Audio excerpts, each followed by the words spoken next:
ना लसूण, ना जिरे, ना मोहरी, फक्त एकच मसाला वापरून तोंडाला पाणी आणणारा गुळांबा तयार आहे. भाजीला काही नसेल तर अगदी 2 चपात्या आरामात या गुळांब्याबरोबर तुम्ही खाऊ शकता.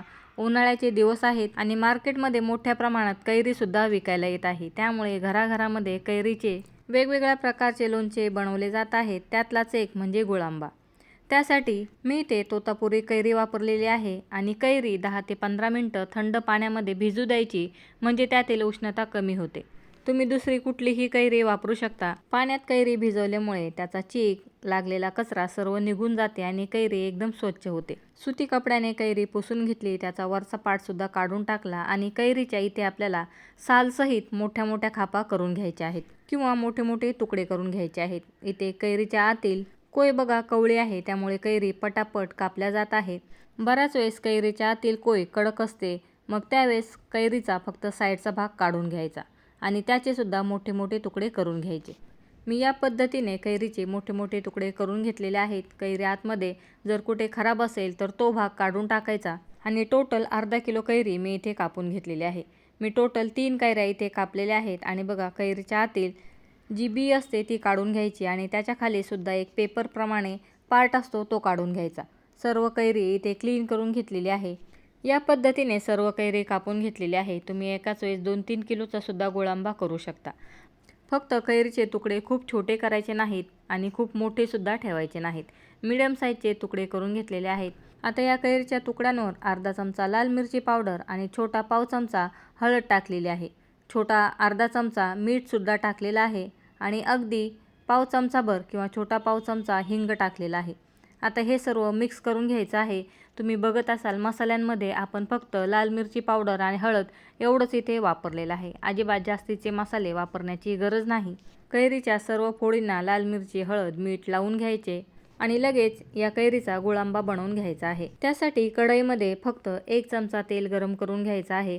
तेल गरम झालं की लगेच त्याच्यामध्ये कैरीच्या फोडी टाकायच्या आणि मिक्स करून घ्यायचं. जर तुम्ही कोकण, रत्नागिरी या साईडला गेलात तर याच गुळांब्याला तेलामध्ये जिरं, मोहरी, मेथी याची फोडणी दिली जाते. आपण इथे जिरं, मोहरी काहीही वापरलेलं नाही. तेलामध्ये कैरी चांगली मिक्स करून घ्यायची. सर्व पिसांना मिरची, हळद, मीठ लागले पाहिजे आणि तेलामध्ये सर्व पीस फ्राय झाले पाहिजे. इथे तेलामध्ये सर्व कैरी मिक्स झाल्यानंतर त्यामध्ये बघा फक्त 4-5 चमचे पाणी टाकायचं आहे आणि झाकण ठेवून लो फ्लेमवरती 2 मिनटं वाफ काढायची. 2 मिनिटांनी बघा कैरी इथे थोडीशी वाफलेली दिसत आहे. आता यामध्ये आपल्या आवडीनुसार गूळ किंवा साखर टाकायची आहे. अर्धा किलो कैरीसाठी मी इथे 150 ग्रॅम गूळ घेतलेला आहे. मी इथे कोल्हापुरी जो चिकट गूळ असतो तो टाकलेला आहे. त्यामुळे गुळांब्याला कलर खूप छान येतो आणि त्याने टेस्टसुद्धा खूप छान लागते.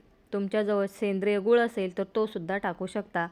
कैरी खूप आंबट असेल तर आणखीन थोडासा गूळ टाकू शकता किंवा 1-2 चमचे साखर टाकू शकता. कैरीमध्ये गूळ मिक्स केला की पुन्हा झाकण ठेवून 5 मिनटं लो फ्लेमवरती वाफ काढून घेतली आणि बघा इथे पूर्ण गूळ मेल्ट झालेला आहे. त्याचबरोबर कैरीचे सर्व पीसेस शिजलेले सुद्धा दिसत आहेत आणि गूळ वितळल्यामुळे गुळांब्याला कलर बघा किती सुंदर आलेला आहे. फक्त अजून इथे गुळांबा तयार झालेला नाही. जे गुळाचं पाणी आहे ते खूप पातळ आहे. फक्त ते पाणी आपल्याला थोडंसं घट्ट करून घ्यायचं आहे. इथे चेक करून घ्यायचं कैरीचे सर्व पीस किंवा तुकडे शिजलेले आहेत की नाही. जर कैरीचे तुकडे कच्चे असतील तर पुन्हा 2 मिनटं झाकण ठेवून वाफ काढायची. इथे कैरीचे सर्व तुकडे शिजलेले आहेत, त्यामुळे मी गॅसची फ्लेम हाय केली आणि फक्त कैरीला जे गुळाचं गोड पाणी सुटलेलं आहे ते आपल्याला आटवून घ्यायचं आहे. आणि बघा गुळांब्याला कलर किती सुंदर आलेला आहे. कैरीचे तुकडे शिजल्यानंतर मिक्स करताना हलक्या हाताने मिक्स करायचं, नाहीतर गुळाच्या पाण्यामध्ये कैरीच्या तुकड्यांचा पूर्ण गाळ होऊन जाईल किंवा सगळे तुकडे गुळाच्या पाण्यामध्ये स्मॅश होऊन जातील. तर बघा इथे 2-3 मिनटं हाय फ्लेमवरती मी कैरीतील पाणी आटवून घेतलं. खूपसुद्धा ड्राय करायचं नाही, कारण की थंड झाल्यानंतर गुळाचं पाणी आणखीन घट्ट होणार आहे. तर या स्टेजला गॅसची फ्लेम बंद केली आणि बघा किती सुंदर गुळांबा तयार झालेला आहे. कैरीमध्ये तुम्हाला गुळाचं पाणी जास्त आवडत नसेल तर संपूर्ण पाणी आटवून घेतलं तरी चालेल किंवा गूळ कमी वापरला तरी चालेल. आणि बघा थंड झाल्यानंतर मी एका बाउलमध्ये हा गुळांबा काढून घेतलेला आहे आणि बघत असाल गुळांब्याचं टेक्स्चर किती सुंदर तयार झालेलं आहे. फक्त लाल मिरची पावडर, हळद आणि हिंग एवढेच मसाले आपण यामध्ये वापरलेले आहेत. उन्हाळ्यामध्ये कोकणात तर आवर्जून गुळांबा घराघरामध्ये केला जातो आणि वरण भात, चवळीची भाजी याबरोबर ताव मारला जातो.